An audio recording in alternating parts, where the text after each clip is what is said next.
Hello programmers. Previous video में मैंने आप लोगों को सिखाया था वर्चुअल फंक्शन का कॉन्सेप्ट। आज हम वर्चुअल फंक्शन से ही एक रिलेटेड कॉन्सेप्ट को आगे लर्न करेंगे, जो कि है प्योर वर्चुअल फंक्शन का कॉन्सेप्ट। सो गाइज, मैं रिक्वेस्ट करूंगा, अगर आपको प्योर वर्चुअल फंक्शन सीखना है तो पहले आपको वर्चुअल फंक्शन का कॉन्सेप्ट पता होना चाहिए। अगर आपने वर्चुअल फंक्शन को लर्न नहीं किया है तो इस वीडियो को देखने से पहले वर्चुअल फंक्शन के कॉन्सेप्ट को देखें। देखिए, प्रोग्रामिंग को अगर सही तरीके से स्टेप बाय स्टेप आप लोग लर्न करेंगे, इजीली सीख जाएंगे, कोई दिक्कत नहीं आएगी। आइए स्टार्ट करते हैं प्योर वर्चुअल फंक्शन के कॉन्सेप्ट के साथ में, और इसी वीडियो में फर्दर मैं कवर अप करूंगा C++ में एब्स्ट्रैक्ट क्लास के कॉन्सेप्ट को भी। गाइज, आइए स्टार्ट करते हैं।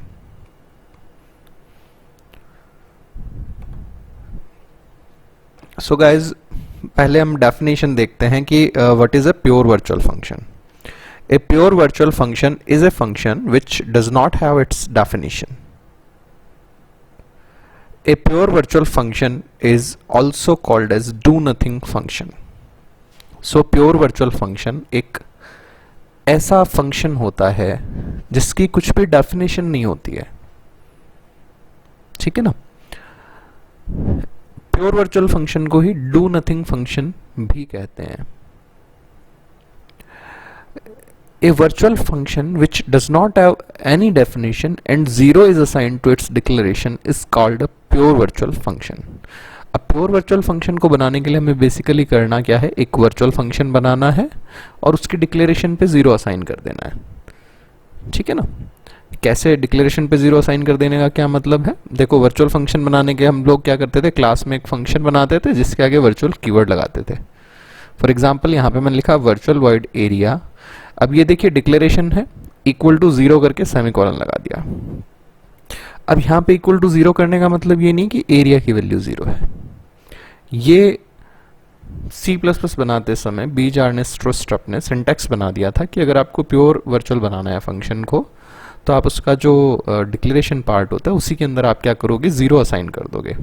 तो ये कंपाइलर को इंडिकेट करता है कि ये एक प्योर वर्चुअल फंक्शन। अब आप कहोगे सर अच्छा, मतलब जीरो नहीं लगाया होता, सीधा यहाँ डिक्लेयर कर देते, क्या दिक्कत थी भाई बीजार्ने स्ट्रोस्ट्रप साहब को? क्यों उन्होंने यहाँ पे इतने माथा बच्ची करी कि इक्वल टू जीरो करो? देखो बच्चों, अगर यहाँ पे इक्वल टू जीरो नहीं किया होता तो कंपाइलर को ये हिंट जाता कि ये एक नॉर्मल वर्चुअल फंक्शन है क्लास का, जिसको डिफाइन क्लास से बाहर किया होगा। देखिए, हमने प्रीवियस वीडियोस में लर्न किया था कि क्लास के जो मेंबर फंक्शन है उनको क्लास में केवल डिक्लेयर कर सकते हैं, और डिक्लेयर करने के बाद डिफाइन बाहर भी कर सकते हैं।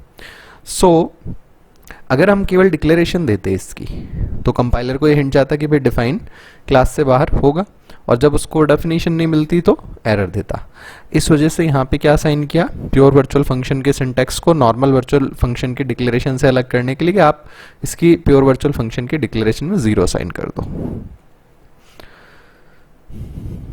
We assign 0 to the declaration of the pure virtual function, because if we only declare it and does not assign 0, then compiler treats it like a normal virtual function and searches for its definition outside the class. ठीक है, ये हिंदी में मैं आप लोगों को बता चुका हूं।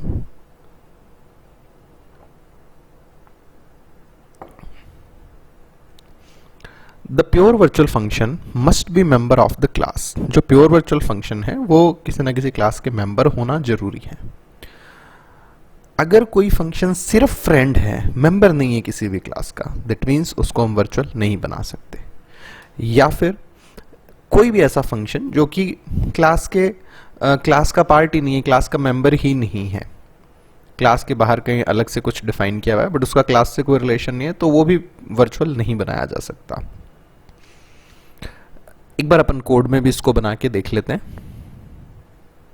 सिर्फ डिक्लेरेशन देखेंगे अभी, फिर आगे बढ़ते हुए अपन पूरा प्रोग्राम बनाते हैं इसका। Hash include IO stream using name space std।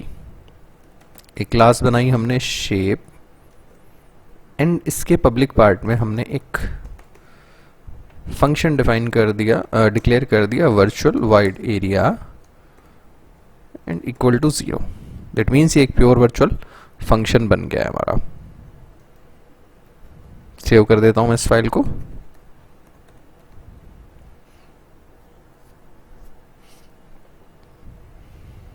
ठीक है गाइस, इसी को डू नथिंग फंक्शन भी कहते हैं हम लोग। नाउ आगे बढ़ते हैं। अब बात यह आती कि भाई प्योर वर्चुअल फंक्शन को यूज करें क्यों, जरूरत क्या है, जब डेफिनेशन ही नहीं है तो बना क्यों रहे हैं, है ना। सो a pure virtual function is used when we cannot have definition for that function in base class, but all of child classes have that function and provide their own implementation. So pure virtual function को हम उस परिस्थिति में इस्तेमाल करते हैं जब base class में कुछ भी उस फंक्शन की एक्चुअल फंक्शनैलिटी डिफाइन हम ना कर सके, लेकिन जो भी चाइल्ड क्लासेस हैं उस पेरेंट क्लास की, बेस क्लास की, उन सब में उस पर्टिकुलर फंक्शन की इंप्लीमेंटेशन हमें प्रोवाइड करनी है। यानी कॉमन बहुत सारी क्लासेस में जो चाइल्ड क्लासेस है पेरेंट की, उनमें अगर वो फंक्शन चाहिए तो हम क्या करते हैं, पेरेंट में उसको प्योर वर्चुअल डिक्लेयर कर देते हैं। जैसे सर एग्जांपल दो, बिल्कुल देता हूं। For example, every shape have its own area but we can not define area for general shape. Every specific shape have its own formula to calculate the area. जैसे उदाहरण के तौर पे समझिए कि हमारे पास सपोज सर्कल क्लास है, ट्रायंगल क्लास है, रेक्टेंगल क्लास है, पॉलीगन क्लास है। ये 4 क्लासेस हैं। देखिए ये चारों क्लासेस क्या हैं, शेप्स हैं। तो इनकी पेरेंट क्लास हम बना देंगे शेप और उससे इनहेरिट कर देंगे इन चारों क्लास को। अब देखो, जब तक हम स्पेसिफिक शेप की बात ना करें, like polygon, triangle, rectangle, circle, square etcetera, तो हम ये नहीं कह सकते कि किस फॉर्मूला से एरिया कैलकुलेट होगा, है ना। देखिए शेप है, हर शेप का एरिया तो होगा, कैलकुलेशन भी होगी, लेकिन जब तक हम स्पेसिफिक शेप की बात ना करें तब तक हम कोई डेफिनेशन नहीं दे सकते कि शेप कैलकुलेट, एरिया कैलकुलेट करने का क्या शेप होगा। तो उस परिस्थिति में हम लोग क्या करते हैं, जो शेप के अंदर एरिया हम डिक्लेयर करेंगे उसको प्योर वर्चुअल बना देंगे। ठीक है। अब देखिए इसको एक और भी कारण है जो डेवलपमेंट के अंदर है, बेसिकली एग्जिस्ट करता है। बेनिफिट क्या है प्योर वर्चुअल फंक्शन बना देने का, जैसे हमारे पास डेवलपर्स की टीम काम करे, हम चाहते हैं कि वो एक कॉमन सेट ऑफ नेम्स जो है वो यूज़ करें, तो एक पेरेंट क्लास बना दें जिसमें कुछ प्योर वर्चुअल फंक्शन हो, एंड अपनी टीम को कह दें भाई कि आपको क्या करना है, जो भी क्लासेस बनानी है उनके अंदर उनको एक्सटेंड करना है इस मेरे द्वारा बना करके दी गई क्लास से। तो होगा क्या, आपकी पूरी टीम के अंदर क्लासेस भले ही अलग अलग हों डेवलपर्स की, अलग अलग फंक्शनैलिटी के अकॉर्डिंग, लेकिन नेम्स जो है फंक्शन के वो सेम होंगे। ठीक है ना। नाउ थियोरेटिकली हम ये भी देख लेते हैं कि एब्स्ट्रैक्ट क्लास क्या है। In C++, a class which have at least one pure virtual function is called as abstract class.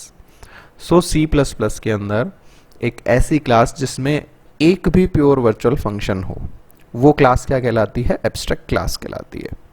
जैसे यहाँ पे जो शेप क्लास है, ये एक एब्स्ट्रैक्ट क्लास है। ठीक है ना। An abstract class cannot be instantiated. It means we cannot create object of the abstract class. ठीक है, जो abstract class है उसे हम instantiate नहीं कर सकते। इंस्टेंस होता है ऑब्जेक्ट, इंस्टेंशिएट करना मतलब ऑब्जेक्ट बनाना। सो एब्स्ट्रैक्ट क्लास का कभी भी ऑब्जेक्ट नहीं बनाया जा सकता है।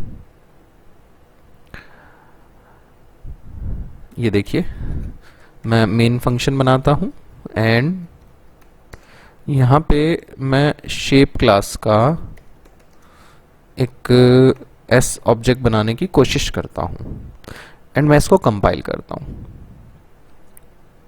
देखिए एरर आई, एरर में क्या लिखा हुआ है, can not declare variables to be of abstract type shape because the following virtual function are pure within shape, and function भी बता रहा है हमें virtual void shape area.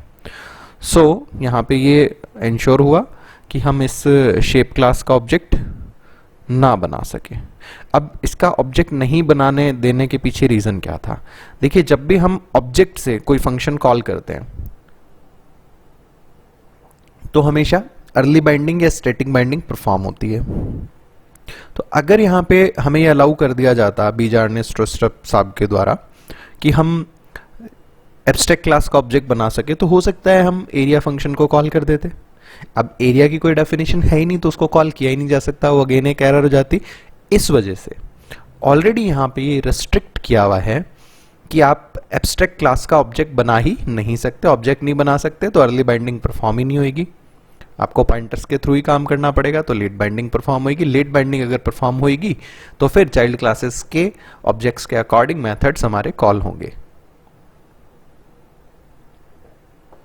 Now अब बात यह आती है कि जो एब्स्ट्रैक्ट क्लास है क्या उसमें सिर्फ प्योर वर्चुअल फंक्शन होंगे? नहीं, एब्स्ट्रैक्ट क्लास जो है उसमें कंस्ट्रक्टर भी हो सकता है, उसमें अदर नॉर्मल फंक्शंस भी हो सकते हैं। अच्छा सर ठीक है, मान लिया आपकी बात।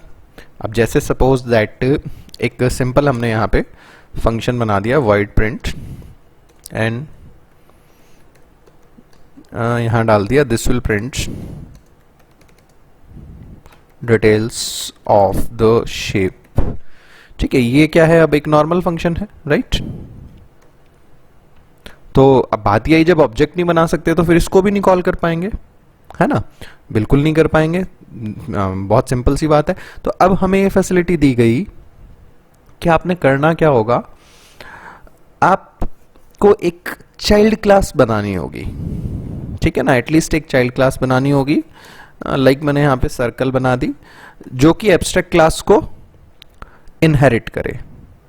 पब्लिकली मैंने सर्कल को इनहेरिट कर दिया, किससे? शेप से। नाउ यहाँ पे मैंने एक रेडियस वेरिएबल बना दिया, एक मैंने बना दिया एरिया। एरिया को मैंने बना दिया फ्लॉट टाइप का। यहाँ पब्लिक पार्ट में हमने सबसे पहले क्या करा, एक तो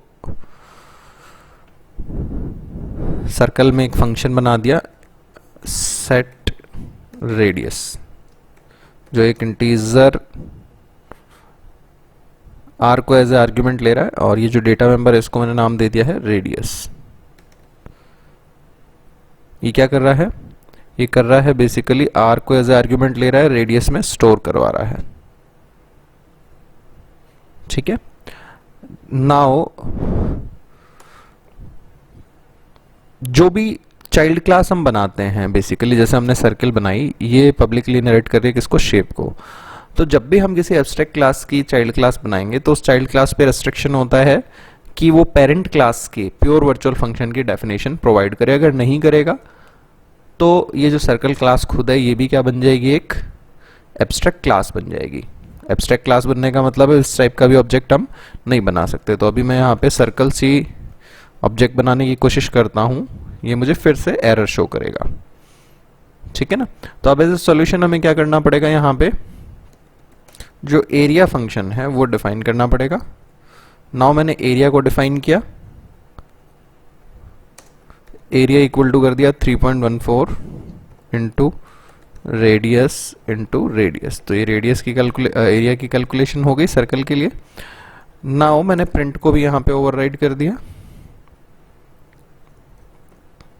यहाँ हमने लगाया cout, area radius of circle is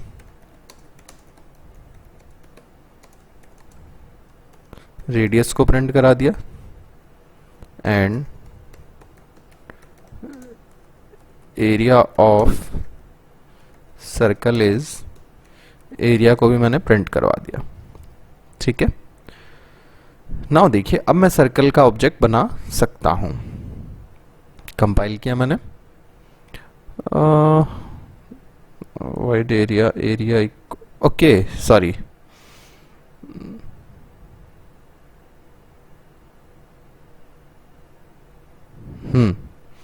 ठीक है। यहाँ पे मुझे इसका जस्ट नाम जो है वो चेंज करना पड़ेगा। यहाँ मैंने कर दिया इसको ए, इससे भी मैंने कर दिया ए।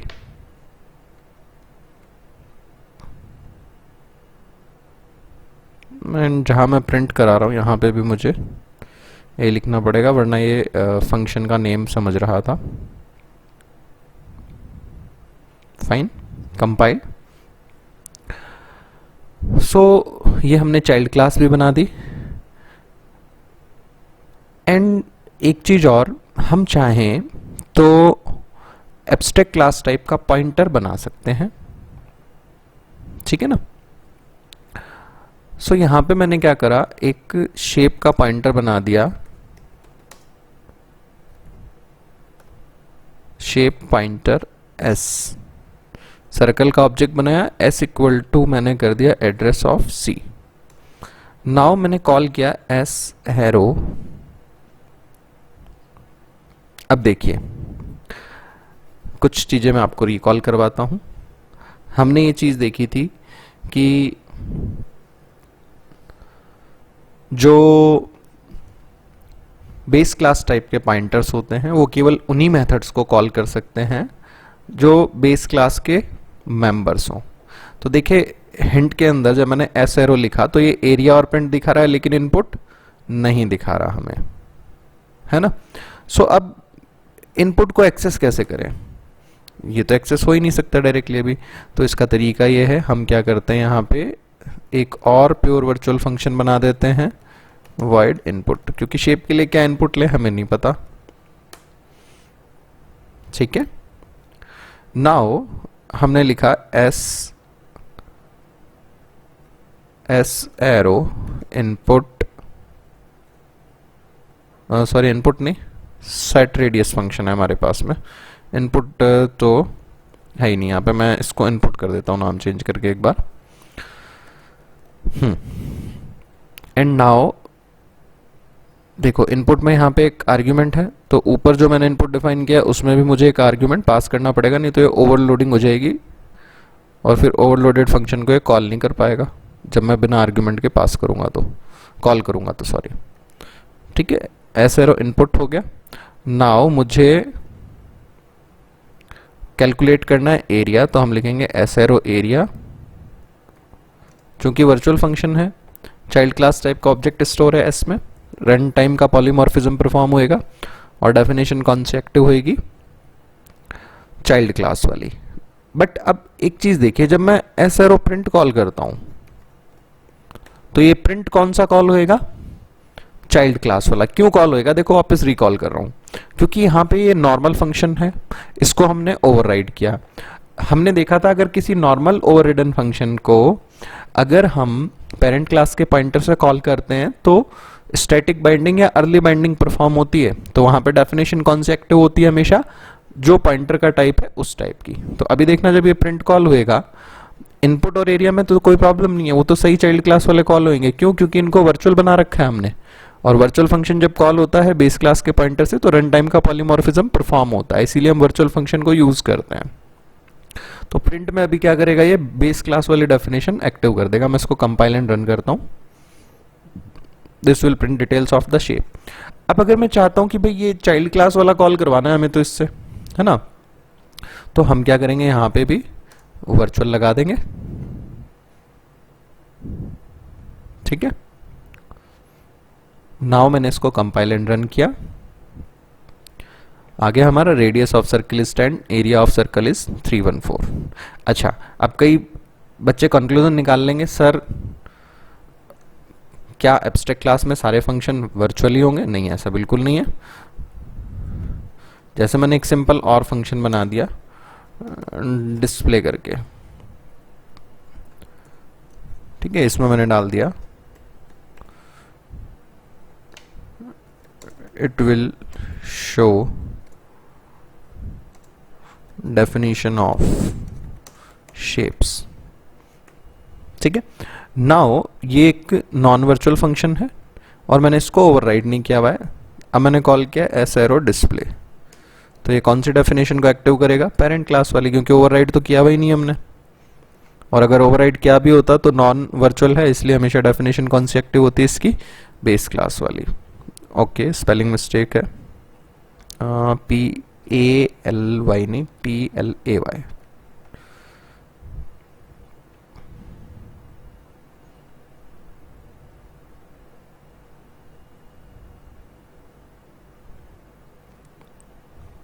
फाइन गाइज, सो ये था हमारे पास pure virtual function and abstract class का कॉन्सेप्ट। नाउ एक चीज और मैं कवर अप करना चाहूंगा, स्पेशली जो हमारे डू नथिंग फंक्शन है या जो प्योर वर्चुअल फंक्शन है, इनको मतलब वर्चुअली क्यों रखा गया। ये क्वेश्चन कई बार इंटरव्यूज में पूछा जा सकता है। जैसे अगर जावा में आप काम कर रहे हो तो वहां पे